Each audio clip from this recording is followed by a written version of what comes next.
Iglesia, la verdad del Evangelio, te trae palabra de Dios en los labios del pastor Héctor Orozco.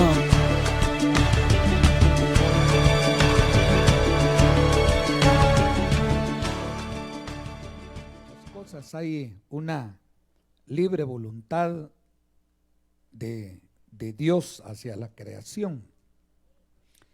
Y eso lo vemos desde Génesis. Eso es lo glorioso del Evangelio. Siempre y cuando no caigamos en una destrucción personal, pues. Porque cuando Cristo vino aquí a la tierra, encontró tradiciones, religiones, oposiciones, pensamientos, filosofías, teologías. Pero el hombre, la humanidad, le ha costado descubrir la esencia de ese ser que Dios ha dejado interno. Porque aunque no querramos, desde el mismo momento que fuimos creados a imagen y a semejanza de Dios, desde ese momento hay una divinidad interna, pues. No que seamos dioses, pero sí hay una esencia, y eso es lo que quiero hablar en esta mañana brevemente, la esencia de nuestro ser. Entonces hay una esencia interna en nuestro corazón, divina, pues. Dice la Biblia en Eclesiastés que todo lo que Dios hizo en su tiempo lo hizo hermoso, pero que halló maldad. Entonces Dios creó al hombre esencialmente divino. Cuando Adán fue creado en el huerto y Eva, en su esencia predominaba la divinidad en esa creación. Pero Dios de una manera permitió que la maldad entrara, que el enemigo invadiera. Es una permisión. Nosotros no podemos, hermano, culpar a nadie personalmente cuando nos ocurra algo, cuando no estemos de acuerdo en algo. No podemos decir fulano tiene la culpa, porque dejaríamos de creer en Dios. Por eso Samuel, la palabra de Dios en el libro de Samuel dice, vamos a recibir solo los bienes de Dios o también los males. No que Dios quiera enviarnos maldad, pues. Pero de una u otra manera Dios tiene que probarnos. Por eso cuando Dios saca al pueblo de Israel de Egipto y lo lleva al desierto, aparentemente era una maldad. Porque más mal que bien, Israel estaba en Egipto y tenía comida, tenía lugares de descanso, aunque eran esclavos. Y a veces esos pensamientos vienen a nuestras vidas. Yo he oído este comentario, yo estaba mejor antes en el mundo, dice. Pero ahora en el Señor me ha tocado, dice. Y nos va a seguir tocando. Porque dice la Biblia, en el mundo tendréis aflicción, pero hay un gran aliciente. Pero confiad, dice el Señor, porque yo he vencido al mundo. Le damos un fuerte aplauso a Él. ¡Aleluya!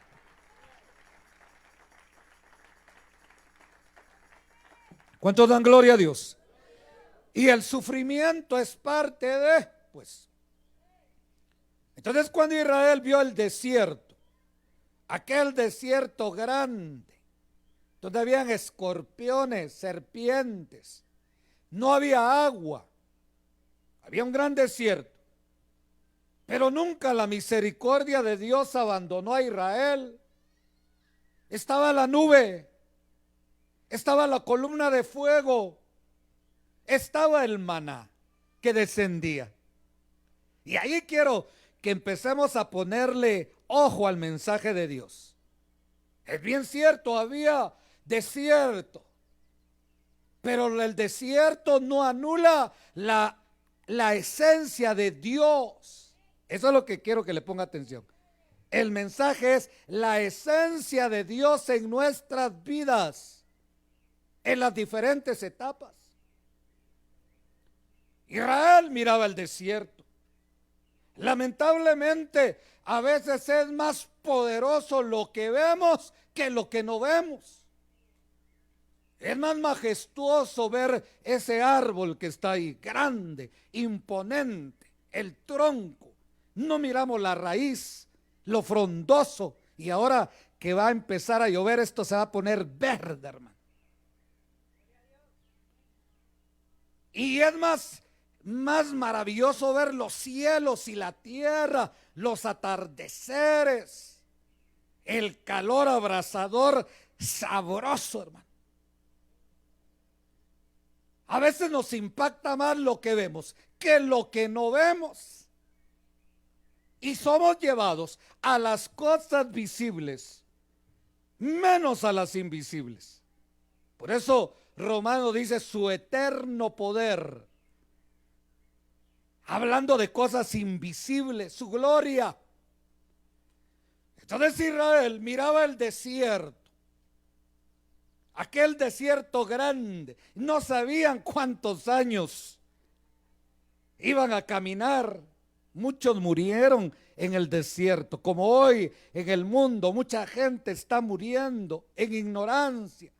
Está bien morir en Cristo, porque el que muere en Cristo no muere sino duerme y pasa una mejor vida. Pero hay gente que está muriendo y hay humanidad que está muerta en vida por no ver la esencia de Dios. Siempre ya hemos predicado, nosotros no tenemos retiros solo para Semana Santa. Nosotros tenemos retiros todos los domingos acá. Para mí este día es como cualquier día, porque nuevos son las misericordias de Dios cada mañana y grande es su fidelidad. Dale un fuerte aplauso al que vive. Fuerte las palmas, le podemos dar una ovación de palmas.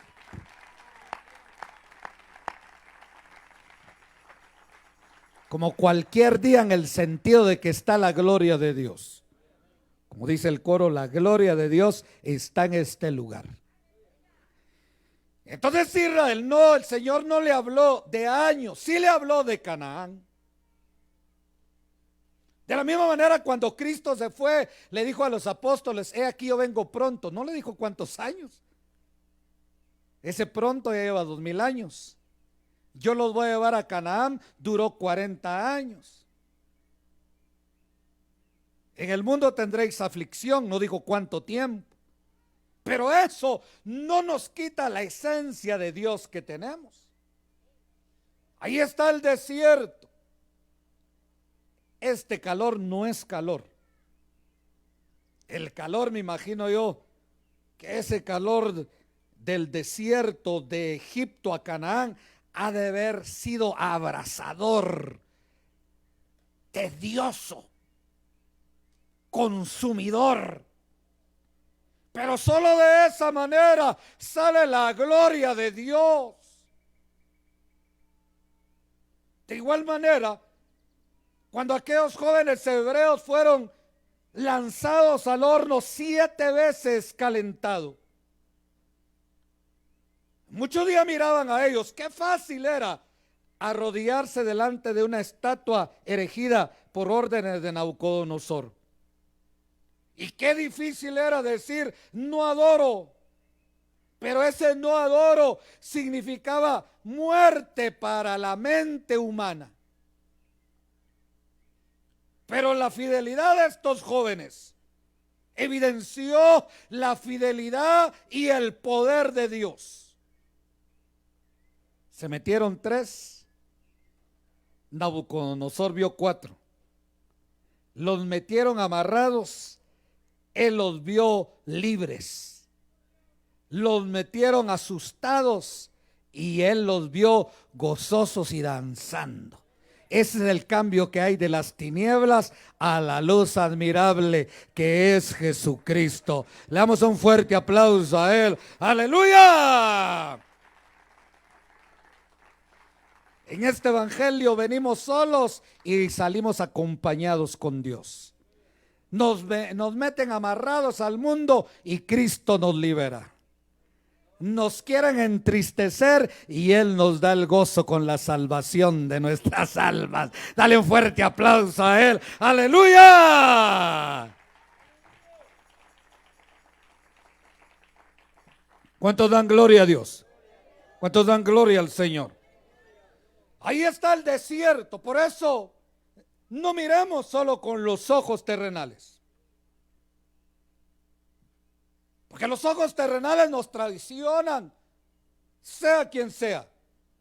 Samuel, el gran profeta, cuando el Señor lo manda a ungir a David, vio con los ojos terrenales. Vio al hijo de Isaí más grande, hermoso. Aparte que Samuel iba con sentimientos encontrados, acababa de morir Saúl, de desechar Dios a Saúl. Difícil ver cuando hay sentimientos encontrados, cuando hay pérdidas, cuando hay adversidades. No es un buen momento para tomar decisiones. El Señor reprende a Samuel y le dice: unge tu cuerno, deja de llorar, unge tu cuerno con aceite, llénalo con aceite. No te pongas triste, yo ya me he provisto de otro rey conforme a mi corazón, porque a Dios nunca le va a hacer falta nada. Y si nosotros estamos con el Señor, no nos va a hacer falta nada, hermano. Yo no sé a cuántos de los que están aquí les hace falta unas vacaciones de verano. Ahí vamos después, cuando ya no haya gente. ¿Cuántos dan gloria a Dios? Cuando todos vengan, nosotros vamos. ¿Cuántos dan gloria a Dios? ¿Cuántos dan gloria a Dios? ¿Cuántos dan gloria a Dios? Como aquella anécdota que yo le he contado de aquel hombre loco que salió del manicomio, agarró su carro y en la Roosevelt iba en contra de la vía, y el helicóptero de la policía lo siguió y empezó a anunciar en todas las emisoras que escuchan en la mañana todos, y entonces empezaron a decir: con cuidado en la Roosevelt, porque hay un loco que va en contra de la vía. Y el loco iba oyendo la radio y dijo: un montón, dijo. Así estamos nosotros ahora. Mientras toda la gente va para allá, nosotros estamos acá. Y cuando ya todos vengan de regreso, nosotros vamos para allá. Mientras el mundo está acá, nosotros vamos para allá, hermano. Le damos un fuerte aplauso al que vive. No hay que ver el desierto, hay que ver la esencia de Dios. Había desierto, había trabajo, pero había agua que salía de la roca. El sol, aquel abrasador, no había bronceador en aquel tiempo, pero ahí estaba la nube. Y dice que la nube desprendía un rocío que mantenía fresca a la gente. Yo creo que aquí en la Aurora vi uno yo de esos. Vi uno también en Estados Unidos, que hay rocíos así que lo refrigeran. Esa era la nube de Dios. La nube de Dios no es seca, refrigera. Y en la noche aparecía la columna. Para el Señor no era tanto el desierto. El Señor tampoco era tan relevante Canaán. Porque cuando Israel llegó a Canaán, se olvidó de Dios. Caía el maná del cielo. La esencia de Dios es la palabra. Por eso dice la Biblia acá, en Juan 1, cabalmente: en el principio era el verbo. Verbo es palabra, sabiduría y razón. Esa es la esencia de Dios. Palabra, sabiduría y razón. Por eso ya predicamos en Proverbios 3:19, que dice: Jehová con sabiduría fundó la tierra, afirmó los cielos con inteligencia, y con ciencia los abismos fueron divididos y destilaron rocío de los cielos. Proverbios 3:19 y 20. Siempre el Señor, cuando actúa, siempre le regala a la humanidad la esencia divina, pero el hombre no lo valora, no lo puede ver.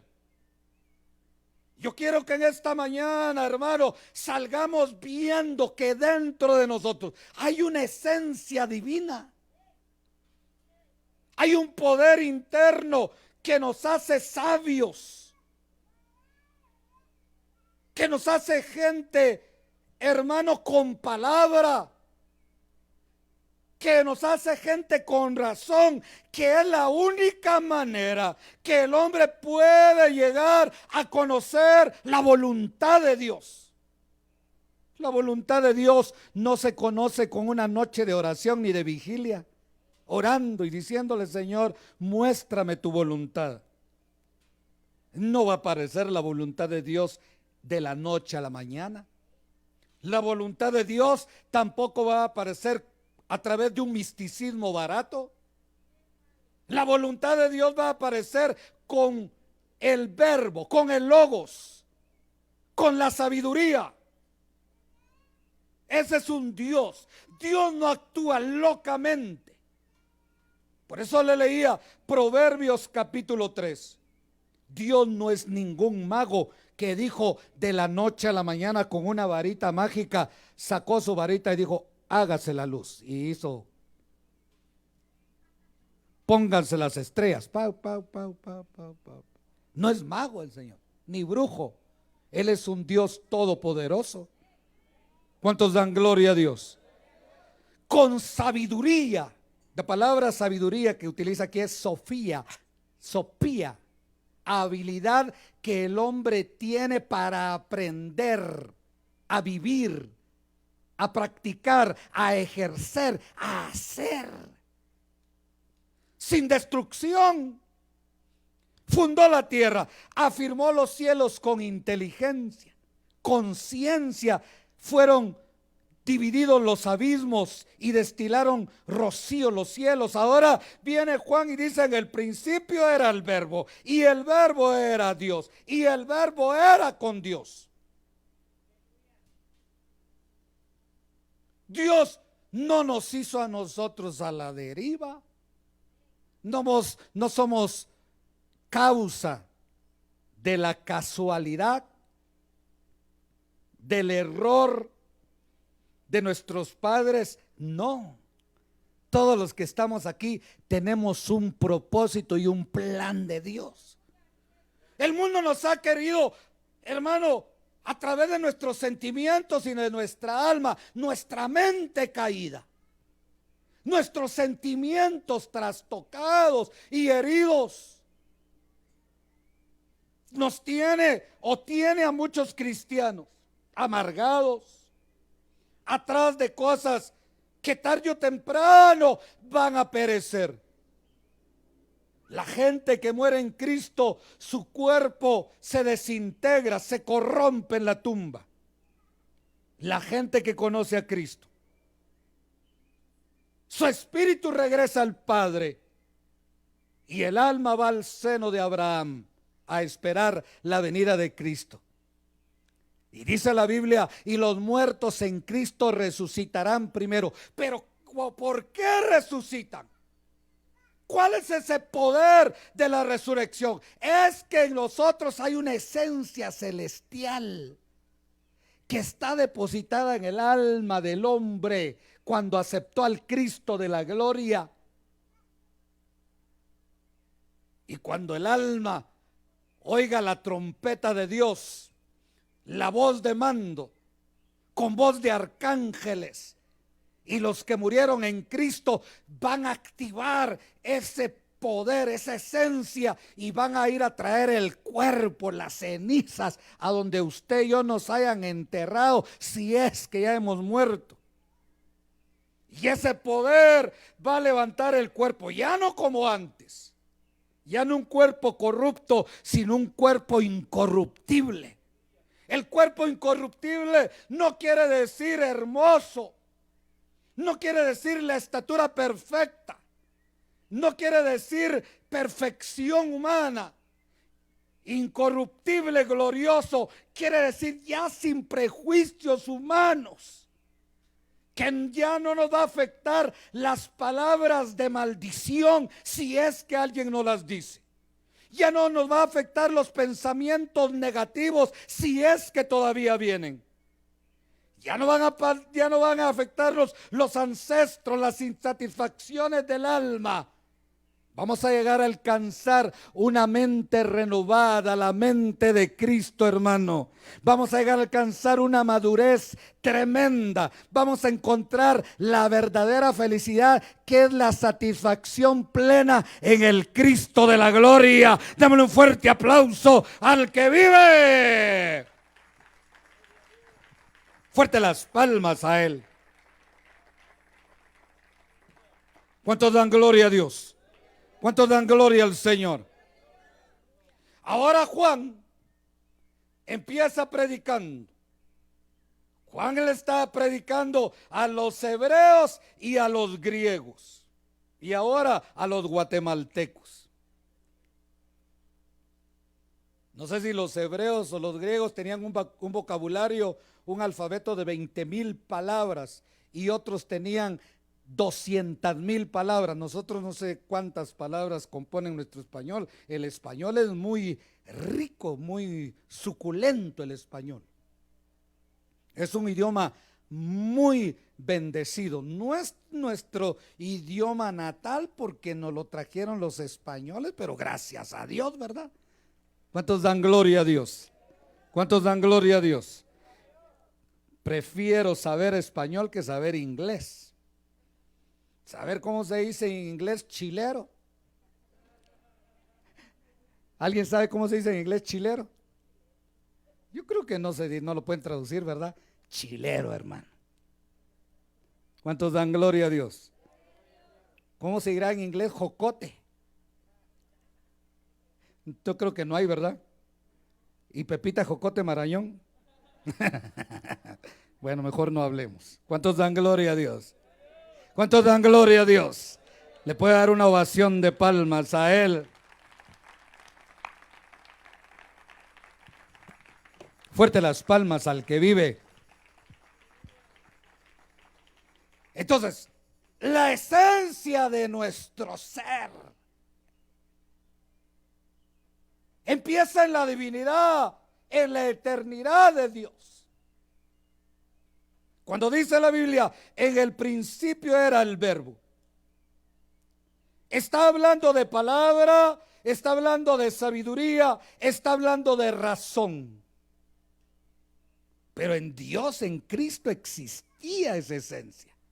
Nosotros la tenemos que buscar, la tenemos que adquirir, porque tenemos ya una naturaleza caída. Adán nos heredó una raza caída. Tenemos deseos carnales. Tenemos una mente prejuiciosa. Tenemos una alma que anhela, que se satisface por cosas no celestiales. Imagínense. Viene aquel hombre y le dice a su alma: alma, gózate y alégrate, porque muchos bienes tienes. Eso quiere decir que el alma tiende a afligirse cuando no hay y tiende a satisfacerse cuando hay. Por eso el proverbista le dijo al Señor: Señor, no me des mucho para que no me olvide de ti, ni me des poco para que no blasfeme en tu misma presencia. Porque cuando uno no tiene, le reclama a Dios, se queja delante de Dios: ¿por qué yo no tengo? Si soy la niña de tus ojos, pero con nube.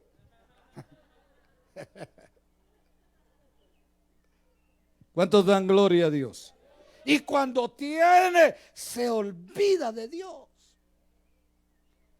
Ahora Juan está predicando un evangelio difícil, para el griego y para el hebreo.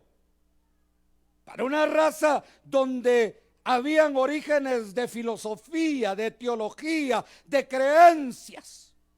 Ellos manejaban bien lo que era el verbo, lo que era el logos, lo que era la sabiduría, lo que era la razón. La mayoría de libros que nosotros leemos de filosofía, teología, de conocimiento, vienen desde antes de Cristo y de los primeros 500 años después de Cristo. Y ahorita la gente ya no piensa. Yo uso mucho esa palabra, pero se ofenden cuando digo es que no pensamos, pero es cierto, no pensamos. Y ahora viene Juan, que Juan era el discípulo amado, pero seguir a Cristo no quiere decir ser ignorante, ni ser simple, ni ser regalado. Le contaba la experiencia que un compañero mío de la universidad me decía, que estudiamos hace tiempo, por supuesto, yo quiero abrazar el evangelio, quiero conocer una religión que me satisfaga. ¿Qué tengo que hacer?, me dice. Hay mucha gente con esa necesidad. Yo le digo, tienes que leer la Biblia, tienes que profundizar en la historia para no ser simples en el evangelio.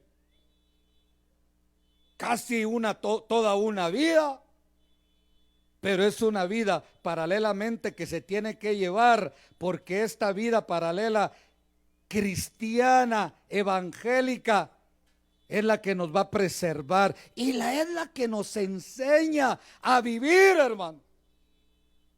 Por eso el mensaje de Cristo era: yo he venido para que tengan vida y para que la tengan en abundancia. Pero no estaba hablando de una vida placentera terrenal humana. Estaba hablando de una vida. Yo he venido para que tengan una vida. Lo voy a parafrasear de esta manera. Yo he venido para que aprendan a vivir ahora en este mundo, en esta tierra, en los años que les tocan, y para que la tengan abundantemente en la eternidad. Eso fue lo que el Señor quiso decir. ¿Cuántos dan gloria a Dios?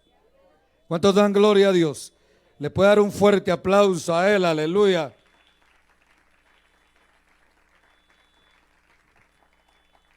Ahora, cuando Juan dice en el principio era el verbo, el logos, está hablando del poder.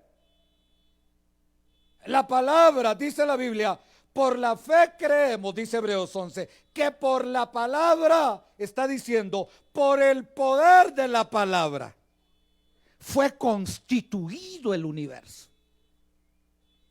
Pero el poder de la palabra empieza en el conocimiento, empieza en la razón, empieza en la sabiduría, el poder de la palabra. Nosotros con nuestras bocas, con nuestra boca, con nuestra palabra, nos amarramos o nos desatamos con nuestra mente. En la mañana usted lo puede experimentar, lo está experimentando y lo va a seguir experimentando. Desde el momento que nos levantamos ya vienen los pensamientos. Aún en la noche no nos dejan dormir a veces. Pero ya vienen los pensamientos y viene ahí el conocimiento, viene la razón y empieza a maquinar y a actuar. Inmediatamente después de la razón y del conocimiento y de los pensamientos se traduce en palabra. Y la palabra tiene que tener poder. Por eso dice, por la palabra nosotros creemos y entendemos que fue hecho el universo. No con una varita mágica, con la palabra, sea la luz. Nosotros en el día podemos confesar y decir, sea la bendición sobre mi vida esta mañana. Bendigo a los que me bendigan y bendigo aún a los si hay alguien que me maldice.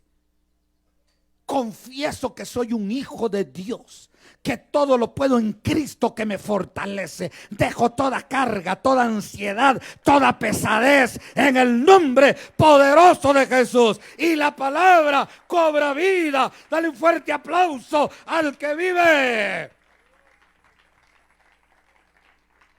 Juan está diciendo, en el principio era el verbo.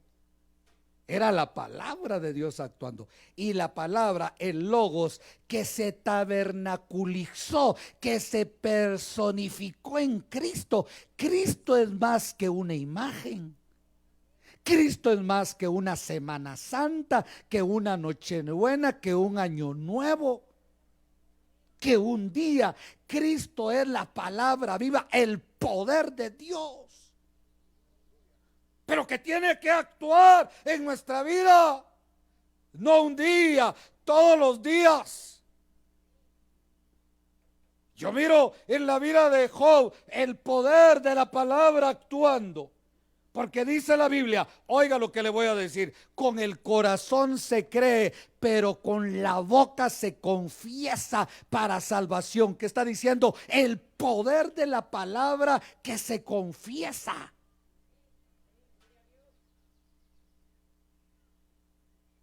Anteriormente, lamentablemente, algunos ya antepasados, abuelos, padres, en su ignorancia, hasta nos proferían palabras, no de maldición, pero sí de retracción. Por ejemplo, no seas tonto, mijo.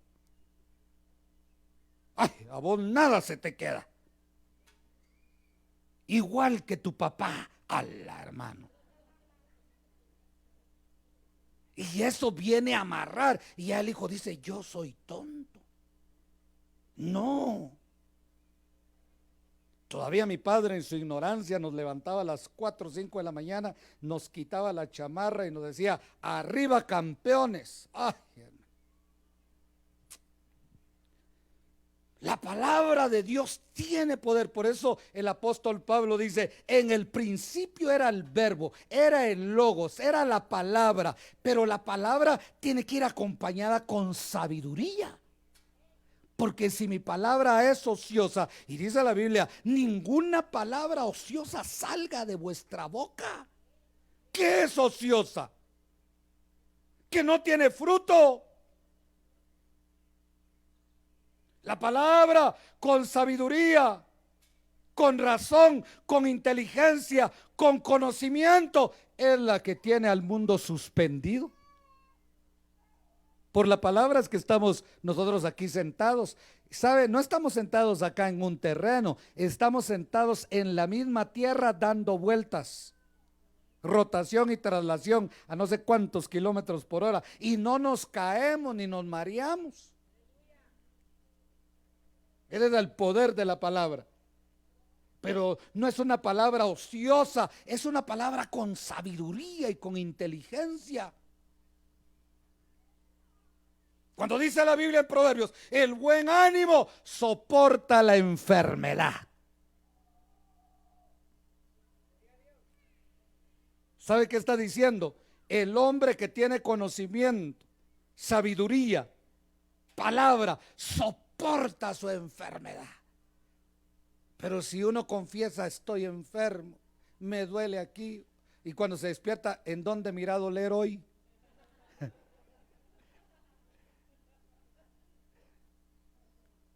¿Cuántos dan gloria a Dios?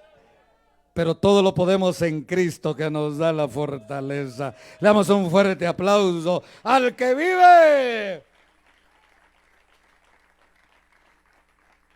Tenemos la esencia de nuestro ser escondida. Como este hermoso arreglo. ¿Sabe cómo tenemos la esencia de nuestro ser? Como que esto estuviera al revés, solo viéramos la maceta. Nuestras raíces son celestiales. Y como está al revés, el enemigo está construyendo sobre eso. Por eso Juan le dice a los hebreos y a los griegos, oigan, ustedes que son bien razonadores, ustedes que se creen inteligentes, ustedes que se creen sabios, yo les voy a decir quién es Jesús. Jesús en el principio era el Verbo, y el Verbo estaba con Dios, y el Verbo era Dios. Y así empieza Génesis capítulo 1. Este es el Génesis de Juan. Aquel era el Génesis que le revelaron a Moisés. En el principio creó Dios los cielos y la tierra. Si lo crees, bueno; si no, no. El perjudicado vas a ser tú. Entonces la palabra tiene que ir acompañada con sabiduría y con razón.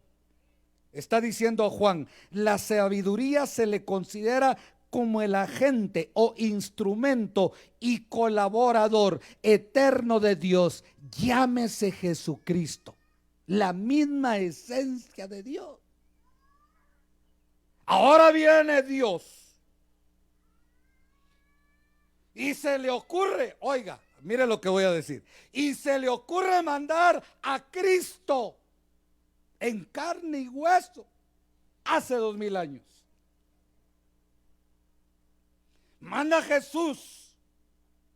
Y Juan dice, en el principio era Jesús. Y Jesús estaba con la esencia. Y la esencia era Dios. Es Dios mismo. Hablando de Jesús. Y los hebreos y los griegos, ¿cómo puede ser eso? ¿Cómo puede ser que Jesús haya estado con Dios creador, con la esencia misma, si es hombre? Porque para los hebreos y los griegos, la esencia espiritual no se podía amalgamar con la esencia carnal, porque nosotros somos carne, pura carne. Toque a su hermano que está a la par, si tiene alguien cerca, ahí va a ver que es pura carne. De diferente edad, pero carne. De diferente color, pero somos carne. Y la Biblia dice, lo que es de la carne, carne es. Y este pensamiento decía, la carne es esencialmente mala. Y Pablo sabía eso. Pablo decía, lo que yo quiero hacer, no lo hago. La esencia de Dios en mi vida, lo que yo quiero hacer, mi esencia celestial quiero hacer, no lo hago. Y lo que no quiero hacer, mi esencia carnal, eso hago porque me llama la atención. Entonces, para este tipo de pensadores, la carne era esencialmente mala y el espíritu era esencialmente bueno.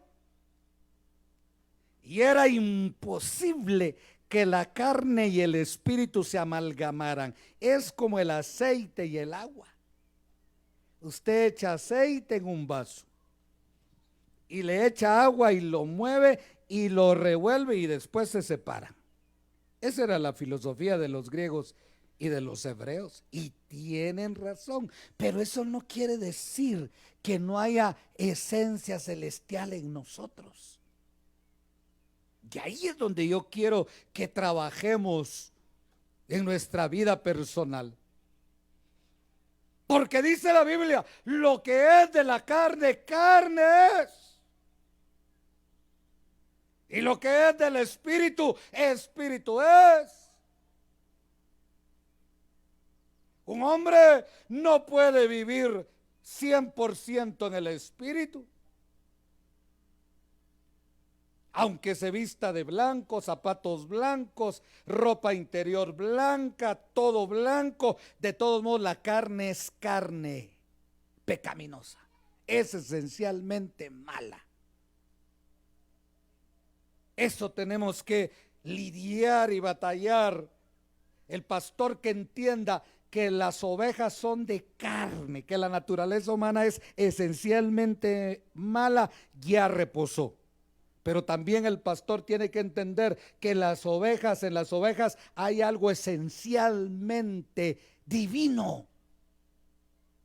Tú en tu casa, hermano, tienes que entender que tus hijos, tu esposa, tu esposo, naturalmente carnal, es esencialmente mala. Pero también tienes que entender que ahí dentro de eso es malo, hay algo divino que es la presencia de Dios, que tarde o temprano se va a evidenciar, porque el que empezó la buena obra la va a terminar y la va a perfeccionar, pero hasta el día del Cristo de la gloria. Aleluya. Ahora, a la carne hay que ponerle válvula de escape, porque no se puede retraer la carne. Depende del grado de necesidad. Es como una llanta.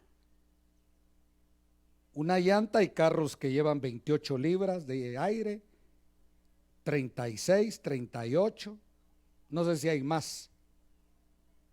Le cabe 50, pero no es lo correcto. Y a veces hay que, si lleva 50, yo pasé a calibrar las llantas de mi carro y me dice el de la gasolina, esta lleva 50, usted bájela a 38, le dije.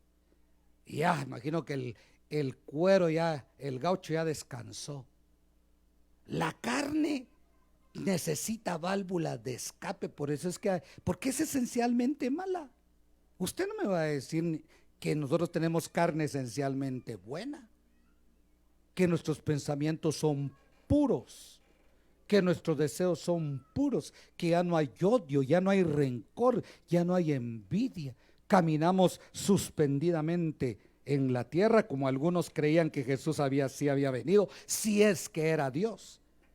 Si el poder de Jesús es que aunque tenía cuerpo carnal, aunque tocó la tierra, aunque eran sus compañeros comedores y bebelones, nunca dejó de ser Dios. Ese es el poder de Dios.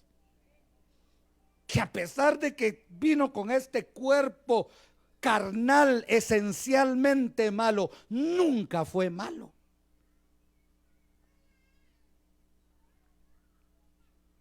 Entonces necesitamos válvulas de escape. Los que venimos hoy al culto estamos bien calibraditos, estamos 38. Y los que se fueron al puerto ya faltaba que le sacaran un poquito de aire, si no iban a estallar. Usted a veces dice, no, hoy sí merezco, que vayamos a ver una película, porque está súper inflado, carnal, necesita válvula de escape. Se va a meter al cine a ver Spider-Man y ya sale desinflado, medio caliente, a veces sale con llanta Apache, pero sale. Los hebreos y los griegos decían que era difícil amalgamar carne y espíritu, no congeniaban. Y Cristo vino a enseñar que sí se puede. Y todavía desafió al mundo a la razón y nos dijo, ustedes van a recibir no solo la esencia divina, sino que van a recibir poder cuando haya venido sobre ustedes el Espíritu Santo de la promesa. Dale un fuerte aplauso al que vive. ¿Cuántos creen que internamente tenemos algo esencialmente divino? ¿Cuánto lo creen? Así como es usted y como soy yo, hermano. Créalo, levante la mano. ¿Cuánto lo creen? Yo lo creo, a pesar de mis pies de barro. Mañana voy a ir al puerto, pero yo soy celeste. ¿Cuánto lo creen? Créalo. ¿Sabe qué dice la Biblia? Pero tenemos este tesoro en vasos de barro, con deseos carnales, pero para que la excelencia de Dios y el poder de Dios sea de Él, de Él, de Él, de Él. Aleluya. ¿Cuántos nos vamos a ir al cielo? A pesar de que somos. Vamos a comer pescado hoy y nos vamos a ir al cielo. ¿Cuántos dan gloria a Dios? ¿Cuántos se van a ir al cielo? Por fe. El pábilo que humea no se apagará. A veces usted y yo decimos, ya no quiero nada. Hoy sí, ya no, ya hasta aquí estoy. No quiero nada de evangelio ni de evangélicos. están mejor los del mundo. Ya no, pero ahí está el pábilo. Y de repente resulta aquí en el culto, alabaré, alabaré, alabaré. Ay, perdóname, Señor, ya no quería nada, pero alabaré, alabaré a mi Señor. No tenía para ir al puerto, pero alabaré, alabaré, alabaré. Porque hay una esencia divina. Está el oportuno socorro. Muchos hemos querido negar, no negar, dejar, renunciar. Pero esa esencia divina no se apagará, porque irrevocables son los dones y el llamamiento de Dios. Si Dios te llamó, Dios te va a sostener, Dios te va a restaurar, Dios te va a transformar y Dios nos va a llevar. Dale un fuerte aplauso al que vive. Por eso el Señor le dijo a aquella mujer: ni yo te condeno, mujer. Vete y no peques más. Ahora tenemos que trabajar en la palabra. La palabra es el poder, la sabiduría es la habilidad y la razón es la que gestiona antes de hablar. Oiga, la palabra es ya el resultado, debería de ser. La palabra debería ser el resultado de ya haber gestionado el conocimiento. La palabra debería ser ya el resultado de una sabiduría expresa o experimentada o vivida. Cuando la palabra va acompañada de conocimiento y de sabiduría, es cuando es impactante y es creativa, es formativa.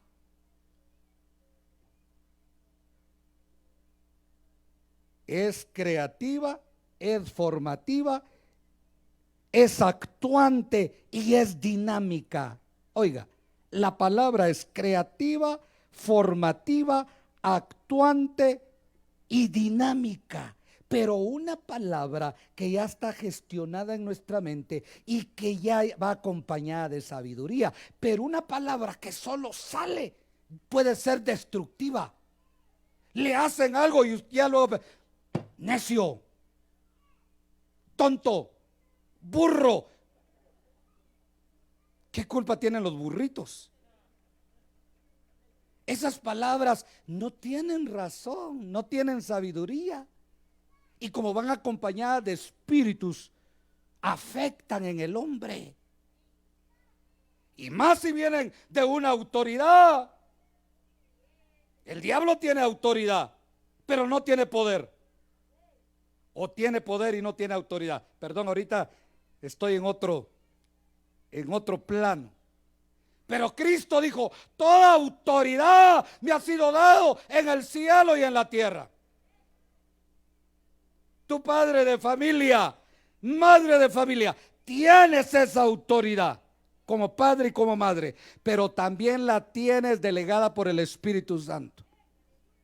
Y cuando tu hijo vaya cabizbajo, tu esposa se sienta triste, tú toma autoridad. No, mi hijo, yo te bendigo, yo te desato, yo te libero por el poder que el Cristo de la gloria me ha dado y por el poder de su palabra. Aleluya.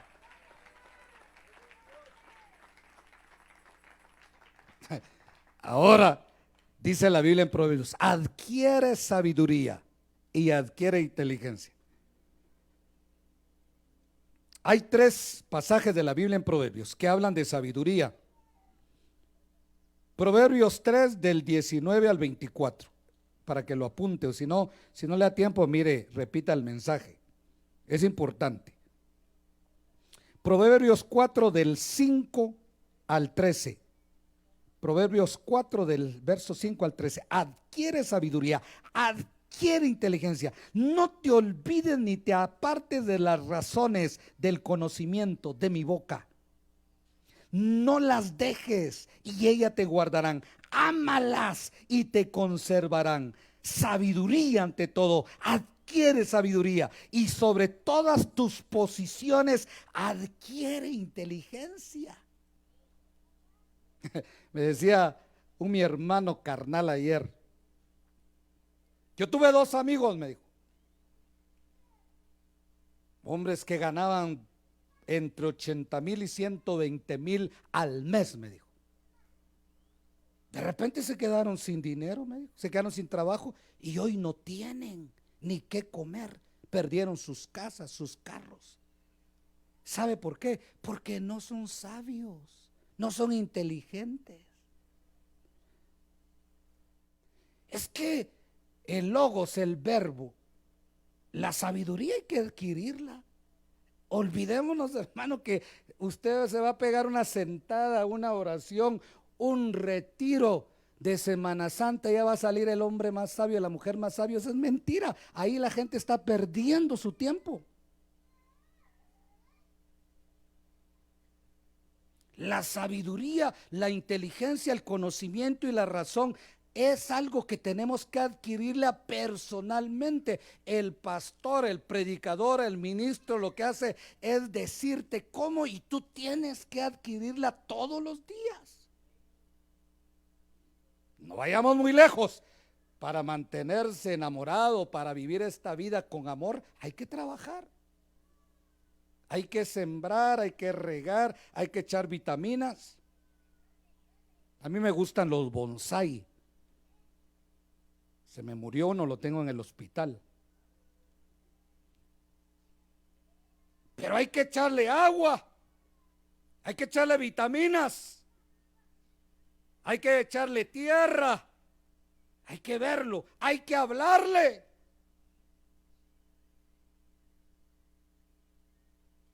¿Cuántos dan gloria a Dios? Si tú dejas de oír palabra de Dios, te marchitas. Si tú dejas de tener a alguien que te ame, te marchitas. Más las hermanas. Cuando las hermanas ya sienten que nadie las quiere. Pero cuando se sienten amadas por Dios y aman la vida y son sabias y no les importa el amor de los hombres, sino que sienten amados del Dios Todopoderoso, esa mujer reverdece, es fresca. Hermana, dele un fuerte aplauso al Señor. Entonces no diga usted, aunque mi padre y mi madre me dejaren, no, aunque este sinvergüenza, borracho, haragán, mantenido me dejare, con todo eso Jehová me recogerá, diga. Aleluya, dicen las hermanas. ¿Cuántos dan gloria a Dios? Y para empatar el partido a nosotros, aunque esta haragana, con todo eso Jehová me recogerá. Hay que trabajar. Este mensaje no es un mensaje de retiro de Semana Santa. No, aquí tenemos retiro todos los domingos. Es un mensaje de vida. Adquiere el verbo, la sabiduría. En la sabiduría, hermano, hay que practicarla. Se practica la sabiduría a través del conocimiento y ya se personifica en nosotros. Y la razón. Entonces, cuando sale la palabra, sale con poder, que da vida o que puede matar si es ociosa. Por eso todo lo podemos en Cristo que nos fortalece. Un hombre sabio se cae y se levanta. Un hombre necio, ignorante, que no razona, se cae y se hunde. Y cada día se hunde más y se hunde más. Se deprime, se desfigura, se pierde, hasta que se muere en sus debilidades. El hombre sabio se cae y se levanta. 7 veces caerá el justo y aún de la 7ª Jehová lo recogerá. Porque es sabio, sabe que sobre toda cosa tiene un Dios misericordioso. Dale un fuerte aplauso al que vive. La gente que se va de las iglesias por pecado no es sabia. No digamos si se va por pecado de algún hermano. Job le dijo al Señor cuando le reclamaban a Job que era pecador, que por eso estaba sufriendo, y Dios le empezó a hablar y le dijo el Señor, le dijo Job a Dios: Señor, está bien, pues digamos que yo soy pecador como dicen mis amigos, pero si yo soy pecador, ¿en qué te afecta a ti, Dios, mi pecado, si el que me va a ir al infierno soy yo? Eso le dijo Job a Dios. Hermano, ¿en qué le afecta a usted el pecado de su vecino? Pecó fulano, bueno, ojalá sea sabio y que se levante, o que sea justo que se levante, o que sea conocedor, o que tenga el poder de la palabra. La gente que se aleja de las iglesias por malos testimonios, la única manera que uno se puede alejar de una iglesia es porque ya lo están perdiendo con doctrina bíblica, que es interpretación humana.